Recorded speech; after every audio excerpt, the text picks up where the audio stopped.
Assalamualaikum warahmatullahi wabarakatuh. Perkenalkan, saya Lelatus Cindy Firdausi, mahasiswa keperawatan semester 3 dari kampus Tikas Patria Husada Blitar. Video ini saya buat untuk memenuhi tugas promosi kesehatan dengan tema pentingnya mengenal penyakit diabetes.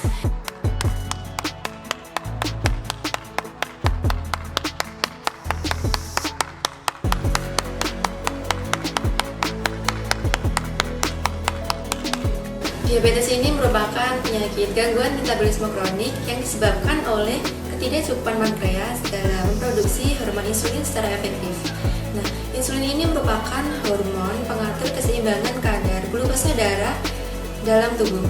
Adapun faktor yang menyebabkan seseorang terkena penyakit diabetes mellitus antara lain faktornya yaitu usia, gaya hidup, keturunan, stres, dan obat-obatan. Diabetes mellitus diklasifikasikan menjadi dua tipe, yaitu tipe 1 dan tipe 2. Nah, perbedaannya adalah jika diabetes tipe 1 ini disebabkan karena masalah fungsi organ pankreas yang tidak dapat menghasilkan hormon insulin. Nah, jadi diabetes tipe ini berkaitan dengan kerusakan atau gangguan fungsi pankreas penghasil insulin. Sebagian besar terjadi pada orang di bawah umur 30 tahun. Nah, yaitu lebih banyak terjadi pada anak-anak dan usia remaja.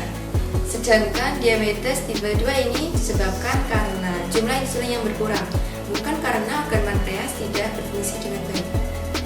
Diabetes ini merupakan jenis diabetes yang sebagian besar diderita khususnya orang dewasa yang berusia lebih dari 30 tahun. Meningkatnya kasus diabetes mellitus ini diakibatkan oleh beberapa faktor, salah satunya yang berkaitan dengan gaya hidup, yaitu asupan makanan yang berlebihan sehingga terjadi peningkatan kadar glukosa dalam darah atau disebut juga dengan hiperglikemia. Jika kadar glukosa dalam darah tidak terkendali, berbagai komplikasi diabetes akan muncul seperti penyakit kardiovaskuler, gagal ginjal, gangguan penglihatan, dan sistem saraf.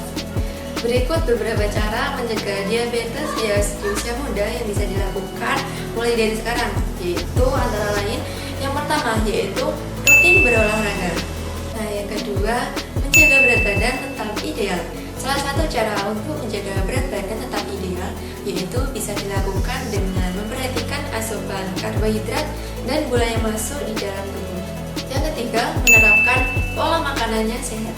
Cara mencegah diabetes sejak dini yaitu dengan menerapkan pola makanan yang sehat. Cobalah untuk mengurangi makanan cepat saji, bergula tinggi, dan yang berlemak. Pilihlah makanan yang mengandung nutrisi yang tinggi seperti protein, serat, dan vitamin. Dan yang keempat, rajin minum air putih. Cara mencegah diabetes di usia muda juga bisa dimulai dengan menghindari minuman yang manis. Mulailah membiasakan minum air putih. Agar rutin minum air putih, Anda dapat membiasakannya dengan membawa botol saat hendak pergi. Selain itu, sediakan juga air putih di meja kerja atau sambil tempat tidur agar lebih mudah dalam menjaganya. Nah, yang kelima yaitu mengelola stres. Ketika stres, tubuh akan melepaskan hormon kortisol yang dapat meningkatkan kadar glukosa dalam darah. Karena itu, salah satu cara mencegah diabetes, salah satunya yaitu dengan mengelola stres secara baik. Yang keenam yaitu melakukan pengecekan glukosa dalam darah secara berkala. Diperlukan untuk melihat nilai kadar glukosa darah dalam tubuh dengan melakukan pengecekan rutin. Anda dapat memonitor kondisi kadar gula dan mendeteksi penyakit diabetes lebih dini. A few moments later. Nah, itu tadi beberapa cara mencegah diabetes yang bisa Anda lakukan mulai dari sekarang. Terlebih lagi jika Anda memiliki riwayat keturunan diabetes. Nah, maka dari itu upaya pencegahan harus dilakukan sejak dini. Sekian dari saya, apabila ada salah kata saya mohon maaf. Wassalamualaikum warahmatullahi wabarakatuh.